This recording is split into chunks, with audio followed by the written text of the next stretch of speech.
로마서 13장, 특별히 이제 마지막 부분 11절부터의 내용은 우리가 알고 있던 기존 내용들하고는 조금 다른 방향에서 말씀을 하고 있습니다. 특별히 때와 시기와 관련해서 그렇습니다. 본문 11절은 이렇게 말씀하고 있습니다. 또한 너희가 이 시기를 알거니와 자다가 깰 때가 벌써 되었으니 이는 이제 우리의 구원이 처음 믿을 때보다 가까웠음이라. 사도는 여기에서 우리가 시기를 알고 있다 그렇게 말을 하고 있고요. 어느 정도로 확실하게 알고 있느냐 하면 자다가 벌써 깨어날 때가 된 것이라 그렇게 말씀하고 있습니다. 우리가 시기에 대해서 뭘 알고 있기에 지금 자다가 벌떡 일어나 깨어나야 할까요?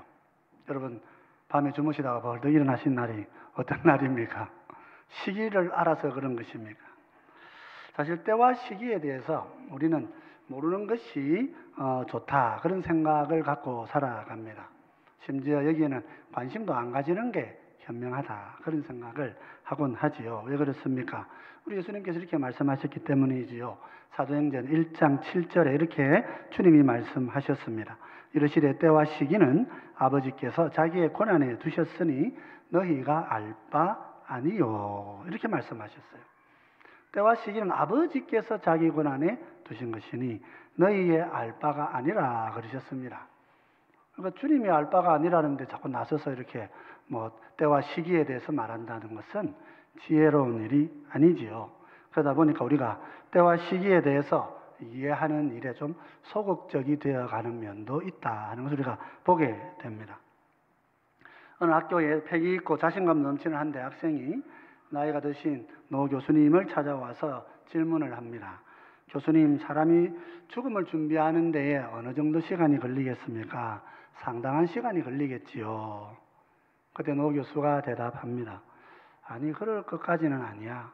한 15분 정도 준비하면 죽음의 준비를 할 수 있을 거야. 그래, 자네는 죽음의 준비가 잘 돼 있는가? 하고 물었습니다. 물었더니 학생이 얘기합니다. 교수님, 그러면 미리 준비할 게 뭐 있습니까? 15분 만에 다 되는 일인데 저는 그냥 그렇게 알고 가겠습니다 하고 이렇게 돌아가는 거예요. 그래서 교수님이 그 학생의 뒤를 보면서 그렇게 얘기합니다. 그럼 자네는 언제 죽을지 알고 있는가? 하고 다시 질문을 했다 그러죠.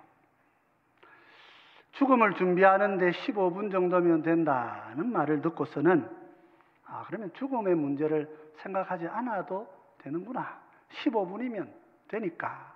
이렇게 생각을 한 거죠. 뭐가 문제입니까? 죽는 날을 모른다는 거예요. 15분 만에 되는 일이지만은 죽는 날을 모르는 거예요. 그런데 그걸 준비를 안 하겠다고 생각하고 미뤄버리면 평생 항상 미루어 두게 되는 것입니다. 어느 날 죽음이 찾아올 때에 15분도 이미 다 지나가 있게 되겠지요. 우리 성도들도 예수님께서 때와 시기에 대해서 너희가 알 바가 아니라 이렇게 하신 말씀을 가지고 이것을 종종 때와 시기가 없는 것 아니냐. 때와 시기는 이제 우리가 고민하지 않아도 되는 거 아니냐.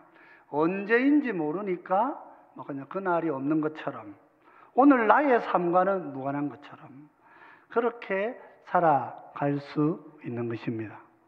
주님 이 말씀하신 지 2000년이 지났습니다. 때와 시기는 2000년이나 지나도 아직 안 이루어졌으니 좀 더 뒤로 미루어도 되지 않는가. 상당히 합리적인 생각이라 그렇게 말할 수 있습니다. 그러나 위험한 것이 있지요. 그것이 뭡니까? 때와 시기가 없는 것처럼 그렇게 삶을 자리매김하게 된다 하는 거지요. 오늘 말씀은 뭐라 그럽니까? 이 때를 우리가 알고 있다 이렇게 말합니다. 본문에서 사용하고 있는 단어는 오이다라고 하는 헬라어인데 이 말은 단어보다도 이제 시제가 중요합니다. 그리고 완료형 분사를 사용을 하고 있어요. 그래서 여기서 현재 완료적 관점에서 기록이 되어져 있습니다. 우리 한국에는 현재 완료라고 하는 시제가 조금 설명하기가 좀 까다롭습니다만은 현재 완료라고 하는 것은 지금 이 시간까지 어떤 일이 진행되다가 완전하게 완성이 되는 걸 말한다. 이렇게 보시면 됩니다. 그러니까 우리가 이미 알아가고 있는, 진행 중에 있는 이야기가 아니고 이미 우리가 때를 알고 있다고 지금 사도가 말씀하고 있는 거예요. 분명 종말의 날은 아버지의 권한에 있습니다. 그래서 아들도 모르신다 그러셨고 우리에게 알려주시지 않으셨습니다. 그래서 때와 시기를 모른다고 한 것입니다. 그러나 이 말씀이 때와 시기가 없다는 말이 아닙니다. 하나님께서는 세상을 창조하시기 이전에 이미 영원해서 세상의 시작의 날과 마지막의 날을 정해 놓으셨습니다. 작정하신 것입니다. 하나님이 역사가 흘러가는데 뭘 만들어 가신다고 하는 과정신학자들의 이야기처럼 하나님이 만들어 가시는 게 아니고 그날 하나님이 시작과 끝을 정해 놓으신 거예요. 다만 우리에게 말씀하시는 것은 이 날짜를 너무 의식하지 말라는 말씀이시지 그 날이 없다고 말씀하시는 것이 아닙니다. 아버지께서는 이제 세상을, 이전의 땅을 다 이제 변화시키시고 새하늘과 새 땅을 가져오실 그 날을 새롭게 계획하고 이미 영원에서부터 작정해 두신 것이죠.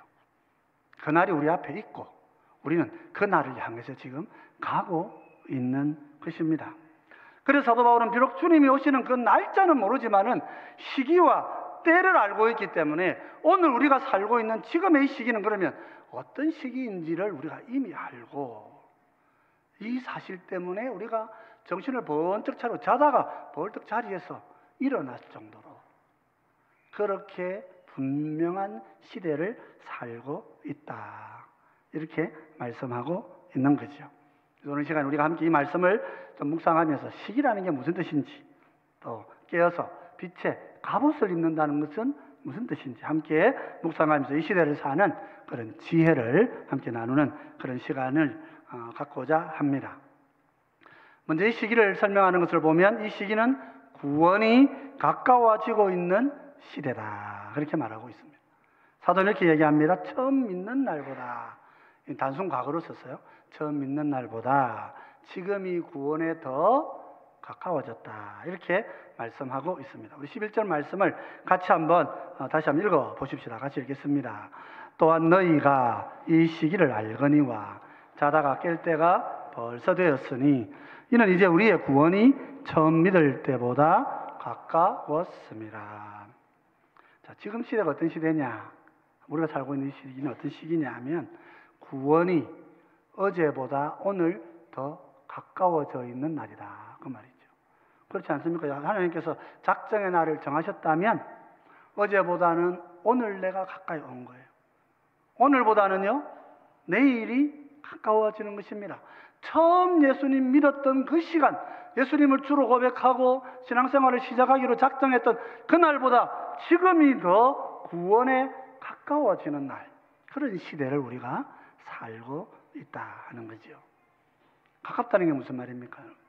거리가 짧아지고 있다, 그런 뜻입니다. 최근에 어떤 분이 이런 이야기 합니다. 오늘은 내가 살아갈 이 땅에 남은 삶의 첫날입니다. 그렇죠? 오늘은 내가 앞으로 이 땅에 살아있을 날의 첫날입니다. 그래서 오늘 이 날을 우리가 이렇게 귀하게 생각하고 하루하루를 선하게 살아갑시다. 그런 말씀을 하는 것을 들은 적이 있습니다. 근데 오늘 말씀은 뭐라 그래요? 오늘이 어제보다 주님 앞에 더 가까운 날이 되었습니다. 내일은 오늘보다 더 가까운 날이 될 것입니다. 많은 내일들이 모이면 우리가 주님 앞에 서게 될 것입니다. 그렇습니다. 우리는 매일매일 시간과 간격을 줄이면서 주님 앞으로 나아가고 있는 삶을 산다 하는 것입니다. 그 종말은 그래서 우리 앞에서 우리를 기다리고 있다 하는 거죠. 하루하루를 사시는 것이 심판의 날이며 동시에 영광의 날을 향해서 걸어가고 있는 것입니다. 그 12절 상반절은 이렇게 얘기하고 있습니다. 밤이 깊고 낮이 가까웠으니. 여기도 시제가 독특합니다. 밤이 깊었다라는 말은 단순 과거를 쓰고 있어요. 우리 이제 헬라에서는 이제 아우리스라 이렇게 부르는데, 이것은 이제 한 번에 일어났던 단회적 사건을 말합니다.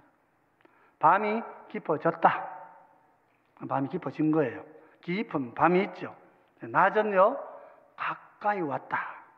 현재 완료를 쓰고 있어요. 밤은 과거에 깊었고 그건 끝났습니다. 우리 지금까지 연결되는 게 아닙니다. 밤은 깊고 끝나버린 것입니다. 근데 낮은 지금 우리에게 가까이 와 있다. 그렇게 설명하고 있는 거예요. 무슨 말입니까? 주님의 재림의 날이 지금 우리 앞에 가면 갈수록 가까이 이렇게 와 있다. 그 영광의 날이 우리 앞에 와 있다 하는 거죠. 물론 우리가 세상과 함께 살아가고 있기 때문에 세상에는 여명, 어두움이 아직도 있습니다. 그래서 환한 빛은 아니고 어두운 여명과 같은 그런 시간을 우리가 살아가지만은 어제의 밤은 벌써 과거의 사건이 되어버렸고 나는 오늘 어제와 더 멀리 달려가서 주님과 더 가까운 새날을 열어 살아가는 시대이다 하는 거예요. 그래서 빌립보서 4장 5절에서 사도 바울은 이렇게 이야기하죠. 주님이 가까이 계신다. 주께서 가까우시니라. 이렇게 말씀하고 있습니다. 이 사도행 빌립보서 4장 5절을 보면 주께서 가까우시다. 이 표현을 두고 좌우로 대칭을 해서 총 4가지의 교훈을 하고 있습니다. 주님이 가까이 계시기 때문에 그 가까움 때문에 이 시대의 어둠의 여명을 넘어서 살아야 되는 새로운 삶이 있다고 그렇게 말씀하고 있는 거죠. 2절에서 가까이 계시다는 표현은 현재형이에요. 지금 현재 주님이 우리와 가까이 계시다 하는 것입니다. 우리가 믿음의 감각을 가진다고 할 때에 항상 조심해야 됩니다. 예수님께서 성천하시고 아이고 주님은 하늘 멀리 계시구나 그렇게 생각하는 공간의 개념을 좀 바꿔야 됩니다. 하늘 멀리 계신 분이 아니시고 하늘에 계셔요. 그리고 날마다 우리와 함께 계시다고 하셨어요. 그래서 사도 바울은 가까이 계시다 그렇게 말씀. 내 옆에, 내 위에, 내 주변에, 내 안에 주님이 계시다. 그렇게 말씀하고 있는 것입니다. 그래서 성도 여러분, 오늘 우리는 주님이 가까이 계신 날을 살고 있습니다. 왜요? 처음 믿는 날보다 오늘이 주님 앞에 더 가까이 서 있는 날이기 때문입니다. 우리가 사는 이 세대는 밤이 깊어져 떠나간 날이 되어가고 있고 갈수록 낮이 우리 앞에 다가오는 그런 시대를 살아가고 있다 하는 거죠. 아니 2000년이나 지나도 예수님이 안 오시는데요. 예수님 계시고 떠나시고 얼마 안 돼 제자들에게 사람들이 이런 말을 했다 그러죠. 이런 사탄의 거짓말에 속지 않도록 조심해야 됩니다. 이런 사람들에게 베드로가 이렇게 대답을 합니다. 베드로후서 3장 8절인데 우리 같이 한번 읽어보십시다. 사랑하는 자들아, 주께는 하루가 1000년 같고 1000년이 하루 같다는 이 한 가지를 잊지 말라 그랬어요. 문자적으로 보면 지난 2000년은 하나님께는 며칠? 이틀 지나셨다. 여러분 사실 우리 인생의 세월은 너무 빠릅니다. 2000년의 역사 또 그 앞에 또 2000년도 있죠. 4000년의 역사. 그 앞에 또 한 2000년 정도 있는 것 같아요. 한 6000년 정도 역사. 순식간에 지나가는 바람 앞에 안개와 같은 것입니다. 요즘 철학자들이 그런 얘기합니다. 시간은 객관적인 그 시간의 흐름이 아니고 이 시간을 살아가는 사람이 그걸 어떻게 느끼느냐에 의존하고 있다. 시간의 주관성을 많이 강조합니다. 포스트 모던 문화가 그렇기도 합니다만 어쨌든 시간의 주관적인 측면에서 볼 때에 내가 느끼는 시간이 중요한 거예요. 우리 인생이 어떻습니까, 여러분? 70년, 80년, 90년 사시는데 돌아보면 어때요? 하룻밤보다 짧은 게 삶이라 그러죠. 우리 염세주의 철학자라고 하는 쇼펜하우어도 그런 말을 합니다. 인생은 시작하기 전에는 긴 터널인 줄 알고 출발했는데 뒤에서 지나놓고 돌아보니까 너무 짧은 순간이다. 그렇게 얘기를 했다고 합니다. 역사가 2000년이 됐다는 말에 속지 않도록 조심해야 됩니다. 역사는 2000년이라도 그렇죠. 내 삶은 어때요? 눈 깜빡할 사이가 되는 거죠. 그럼 그렇습니다. 우리가 느끼는 시간, 우리가 보고 있는 시간은 세상의 시간과 다른 것입니다. 그래서 주님께서는 지금 이 세상을 살면서 우리 성도들에게 빛의 갑옷을 입고 살아야 한다고 말씀하고 있는 거예요. 오늘 본문을 보면 옷을 입는다라고 하는 표현이 두 번이 나오는데, 첫 번째는 12절 하반절에 이렇게 나옵니다. 로마 13장 12절인데요. 밤이 깊고 낮이 가까웠으니 그러므로 우리가 어둠의 일을 벗고 빛의 갑옷을 입자, 이렇게 말씀하고 있습니다. 우리 한글은 벗고, 옷을 벗고 새 옷을 입자, 이런 표현으로 벗고 입는 것으로 이 말씀을 잘 번역을 하고 있습니다. 근데 이제 원어적으로 조금 상세하게 보면 이때 벗고라는 말은 내던져 버리고, 그런 뜻입니다. 어둠의 일은 내던져 버리고 빛의 갑옷을 입자, 이렇게 말씀하고 있는 거예요. 왜 그렇습니까? 주님께서 바로 앞에 계시고 우리와 가까이 계시면서 우리에게 이미 주님의 빛을 비추고 계신 거예요. 세상의 어두움이 우리와 함께하고 있지만은 우리 삶 속에는 이미 주님의 빛이 가까이 비치고 있기 때문에 어둠의 일은 벗어버려야 된다. 빛의 옷을 먼저 입자, 이렇게 말씀하고 있는 것입니다. 아니, 아직 주님 오시기 전인데요. 예, 괜찮습니다. 주님이 재림하시기 이전부터 성도는 빛의 새 옷을 입을 수 있는 것입니다. 그럼 벗어버려야 될 옛옷은 무엇일까요? 그게 이제 13절에 나타나지요. 우리 13절 같이 한번 읽어 보겠습니다. 낮에와 같이 단정히 행하고 방탕하거나 술 취하지 말며 음란하거나 호색하지 말며 다투거나 시기하지 말고, 그랬습니다. 사도는 우리가 벗어야 될 옷을 열거합니다. 방탕하거나 술 취하지 말고 음란하거나 호색하지 말고 다투거나 시기하지 말라. 이 벗어 버려야 될 옷이에요. 방탕하다는 말은 무슨 말이냐면은, 사람이 이제 술을 마시고 취해가지고 온 동네를 돌아다니면서 뭐 하는 거예요? 고성방가를 지르고 소리를 막 지르고 외치고 막 하는 그런 행동을 방탕한 것이라, 그렇게 말하는 것입니다. 여러분, 꼭 술을 아니더라도 우리가 취하는 게 많습니다. 돈에 취하는 사람도 있고요, 취미에 취해 사는 분들도 계시고요, 또 다른 사람 막 씹는 데 취하는 사람도 있어요. 또 항상 걱정하는 데 심취한 사람도 있어요. 온갖 걱정과 염려를 다 합니다. 그분한테 가면 걱정거리가 산더미 같이 있는지, 이런 분들이 계시죠. 이럴 때 취하게 살면은요, 우리가 방탕하기 쉬워요. 자기도 모르게 불안하고 걱정되고 염려가 많기 때문에 쉽게 누가 툭 찔러도 그냥 와 소리 지르고 고함 질러 버릴 때가 많죠. 물론 우리는 방탕한다고 그 사람 버리지 않습니다. 교회 안에도 방탕한 분들이 계셔요. 교회가 뭔지 잘 모르시고 그냥 막 소리 지르는 분들이 계셔요. 그런 분들 어떻게 하겠어요? 방탕하다고 우리가 내쫓겠습니까? 아닙니다. 교회는 다 품어야 되지요. 다 안아야 하는 것입니다. 주님께서 야고보와 요한이 불내려 가지고 정말 다 사질러 뿌리십시다, 이렇게 얘기할 때에 예수님께 제자들에게 뭐라 그럽니까? 그런 말 하지 말라고, 나무라시고 데려가시지 어디서 그러냐 쫓아내지 않으시잖아요. 그러나 그 삶은 뭐예요? 방탕한 거예요.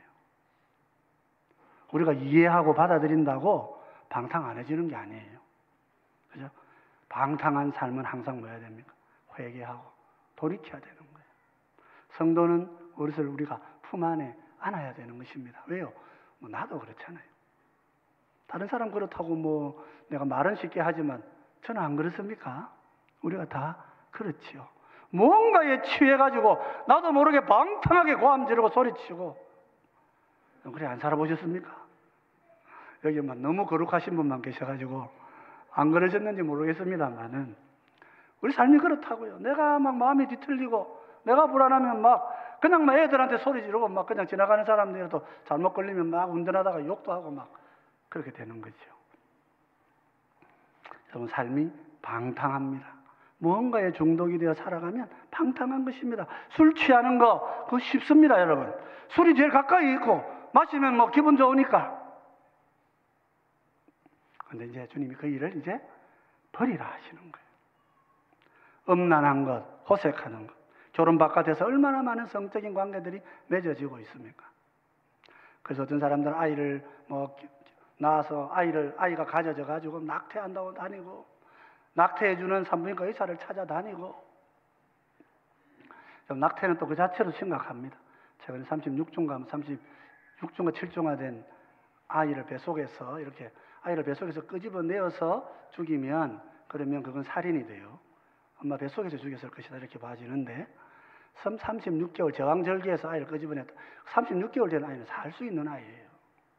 그런 아이를 낙태했다고 버젓이 유튜브 동영상에 올려놓은 분도 계셔요. 생명을 존귀하게 생각하지 않고 그냥 내 몸에 있었던 거니까 내 거 아니야 이렇게 생각하는 거예요. 자기는 자기 엄마 몸에 붙어서 태어났는데 내 몸에 붙어있던 이 36개월 돼서 이렇게 낙태해도 괜찮다고 생각하는 게 오늘 우리 시대의 생각이에요. 우리가 이것을 어떻게 어둠이라고 말하지 않을 수 있고 어떻게 방탕함이 아니라고 말할 수 있겠냐 말이죠. 시기하고 다투는 것 마찬가지 아닙니까? 사실 우리가 내 바깥에 있는 거하고 싸우는 거 그렇게 안 어려울 수 있습니다. 변호사 사가지고 막 싸우면 됩니다.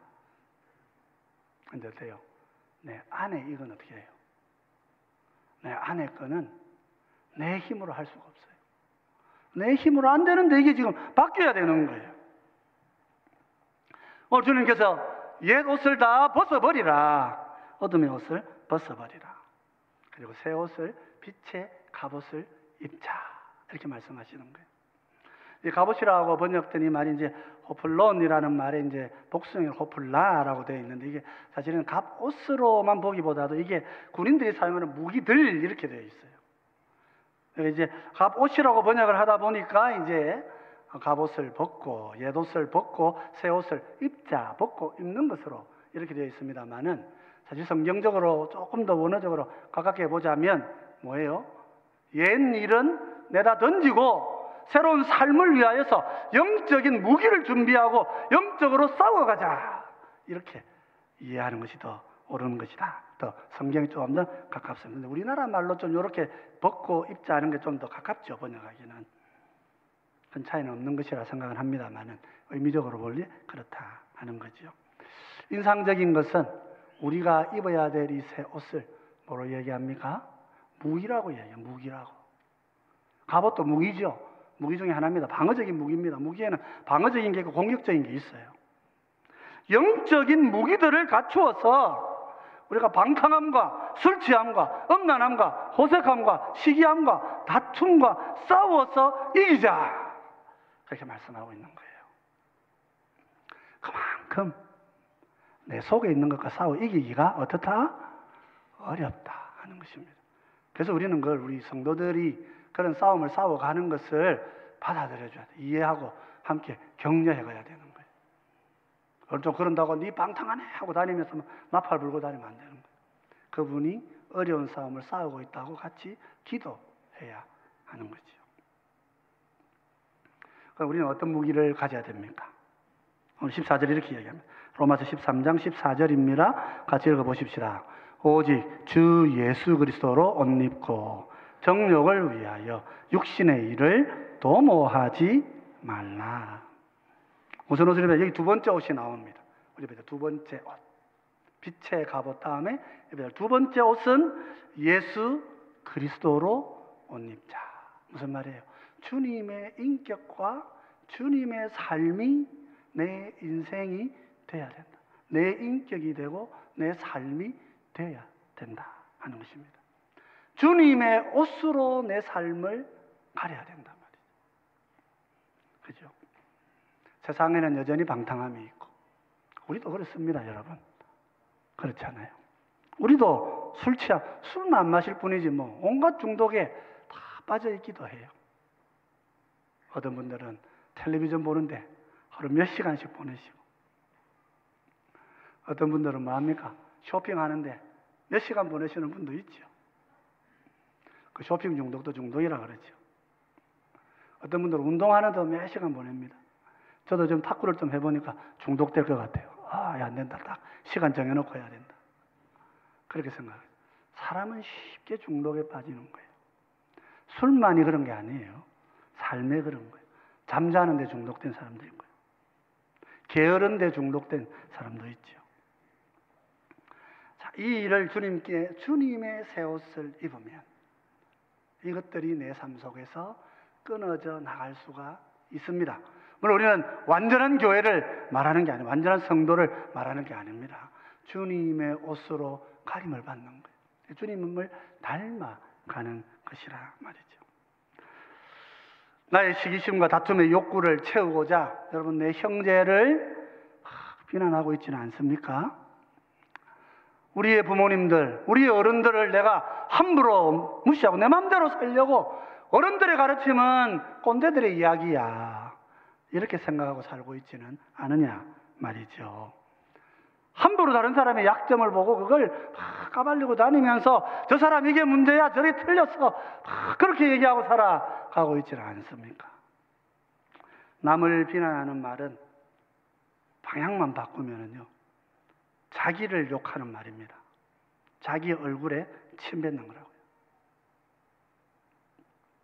함부로 약점을 말하고 함부로 다른 사람 꺾어내리면요 나도 언젠가 그렇게 당할 수도 있고요 완전해질 수가 없습니다.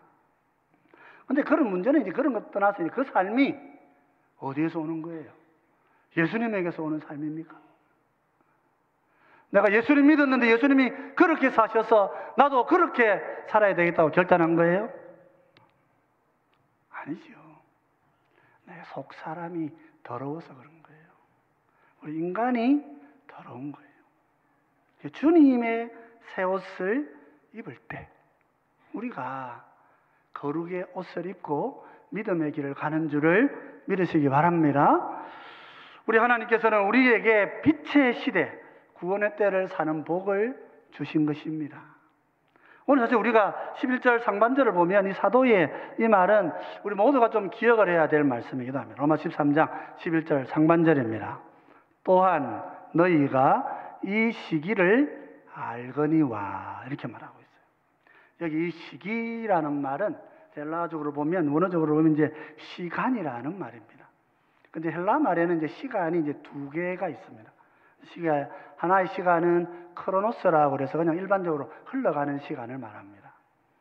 근데 이제 카이로스라는 시간이 있습니다.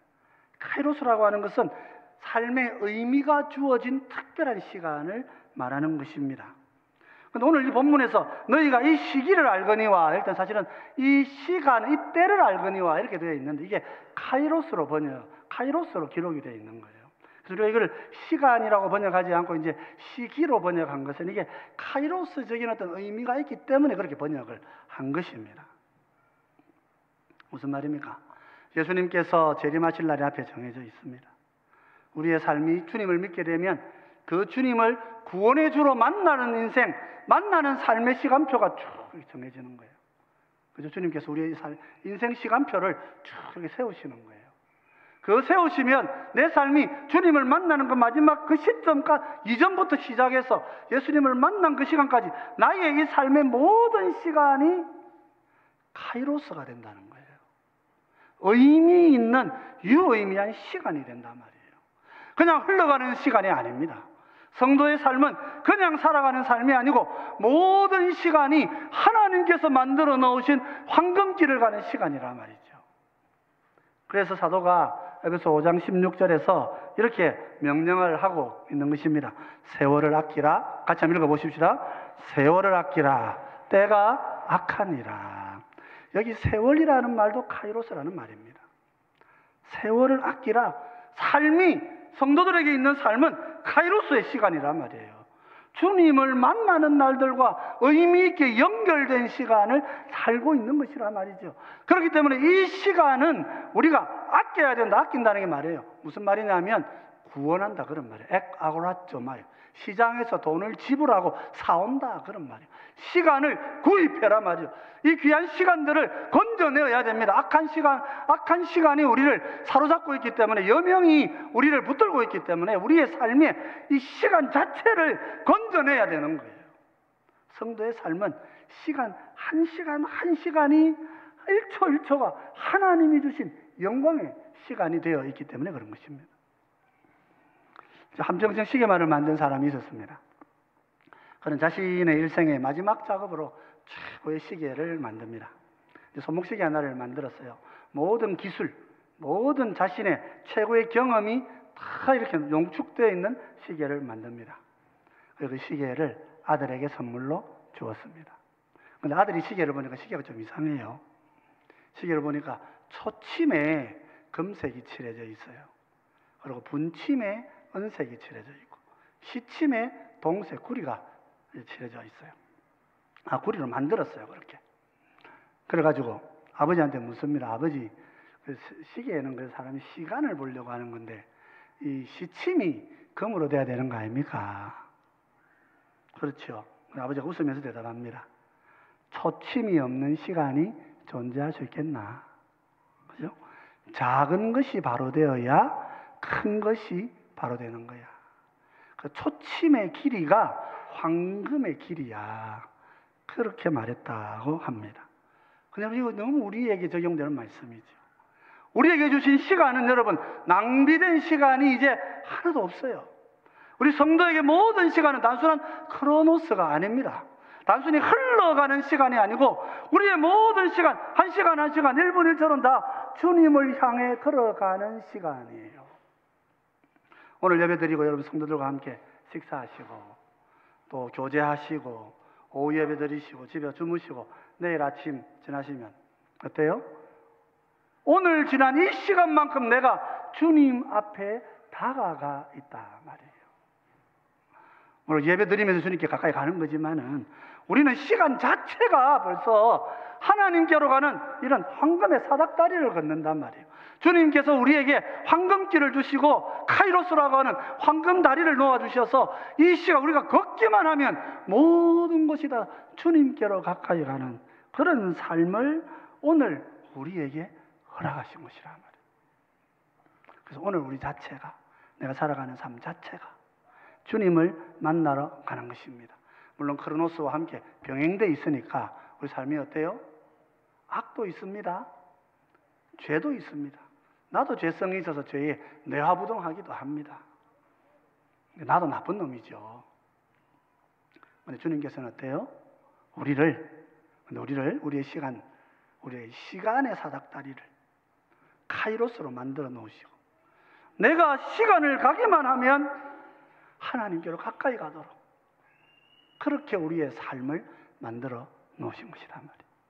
그래서 성도는 이 세상의 카이로스의 어두움을 함께 살아가고는 있으나 그건 지나갔고 말이에요. 지나갔고 주님의 날이 우리 앞에 가까이 왔기 때문에 오늘 우리는 이 땅 가운데에서 새로운 삶을 황금의 시간을 살아가야 하는 것이지요. 철학자인 베르그송이라는 분이 이런 말을 합니다. 시간은 객관적인 초침의 흘러감이 아니고 이 시간을 살아가는 사람이 느끼는 느낌의 시간이 있다. 그렇게 말했어요. 이분이 예수를 믿는 분은 아닌데 이야기는 그냥 영적으로 얘기를 한 거예요. 그래서 여러분, 객관적인 30분 나하고 사랑을 나누는 사람이 함께 걸어가면 그 30분 어떻습니까? 행복하고 너무 짧아요. 그죠?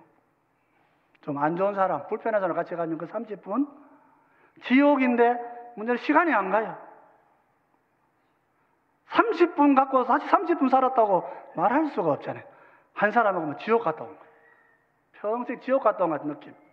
30분은 너무 짧아가지고 30분 더 있고 싶은 거예요. 시간이 그렇다 하는 것입니다. 그럼 우리는 새로운 시간을 살아야죠. 우리는 성도는 카이로스의 시간을 살아가야 합니다. 그래서 우리의 삶은 세상의 육신의 삶과 좀 다른 것입니다. 우리는 좀 이 카이로스의 시간대에 좀 손해보고 살 수도 있어요. 왜냐하면 우리가 가는 이 카이로스의 시간대에 이 세상의 크로노스의 시간 사람들에 비해서 좀 손해보고 살 수도 있어요. 왜냐하면 우리의 시간은 저 시간은 좀 다른 시간이에요. 그래서 우리는 다르게 살아야 되는 거예요. 성도는 손해도 볼 줄 알고 양보할 줄도 알고 우리 교회에서 여러분 훈련하셔야 되는 거예요. 아, 저 사람이 내 무시하더라. 주님이 훈련시키시는 거예요. 내가 교만하니까 깎아내리시는 거란 말이에요. 아니 갔더니 나한테 잘 안 해주고 나한테는 막 다른 자리 주더라. 안 좋은 자리 주더라. 안 좋은 음식 주더라. 음식 남은 거 주더라. 예, 그렇게 커가시는 거예요. 세상에서는 양보하고 우리가 이 땅에서 그렇게 다른 사람을 앞세우고 그렇게 사는 것이 성도의 삶이에요. 왜냐하면 우리의 시간이 다르기 때문에. 하나님께서 우리를 새로운 이 시기, 새 시기, 이 시간을 너희들이 알기 때문에 자다가 벌떡 일어나서 지금 그 날을 준비해야 된다. 그런 시대를 우리에게 살게 하셨다고 말씀하고 계십니다. 사랑하는 성도 여러분, 이 복된 시간대를 새롭게 은혜로 살아가시는 여러분 되시기를 바랍니다. 세상과 다르게 주님의 길을 기쁨으로 걸어가시는 우리 모두가 되시기를 주의 이름으로 축원드립니다.